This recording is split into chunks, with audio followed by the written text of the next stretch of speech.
एक दफा शहंशाह अकबर ने घोषणा की कि यदि कोई व्यक्ति सर्दी के मौसम में नर्मदा नदी के ठंडे पानी में घुटनों तक डूबा रहकर सारी रात गुजार देगा, उसे भारी भरकम तोहफे से पुरस्कृत किया जाएगा। एक गरीब धोबी ने अपनी गरीबी दूर करने की खातिर हिम्मत की और सारी रात नदी में घुटने पानी में ठिठुरते बिताए और जहांपनाह से अपना इनाम लेने पहुंचा।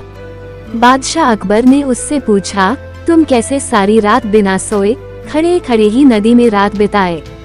तुम्हारे पास क्या सबूत है? धोबी ने उत्तर दिया, जहांपनाह, मैं सारी रात नदी छोर के महल के कमरे में जल रहे दीपक को देखता रहा और इस तरह जागते हुए सारी रात नदी के शीतल जल में गुजारी।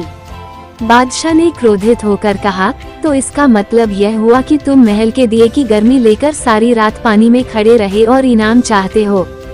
सिपाहियों इसे जेल में बंद कर दो। बीरबल भी दरबार में था। उसे यह देख बुरा लगा कि बादशाह नाहक ही उस गरीब पर जुल्म कर रहे हैं। बीरबल दूसरे दिन दरबार में हाजिर नहीं हुआ, जबकि उस दिन दरबार की एक आवश्यक बैठक थी। बादशाह ने एक खादिम को बीरबल को बुलाने भेजा। खादिम ने लौटकर जवाब दिया, बीरबल खिचड़ी पका रहे हैं और वो खिचड़ी पकते ही उसे खाकर आएंगे। जब बीरबल बहुत देर बाद भी नहीं आए तो बादशाह को बीरबल की चाल में कुछ संदेह नजर आया।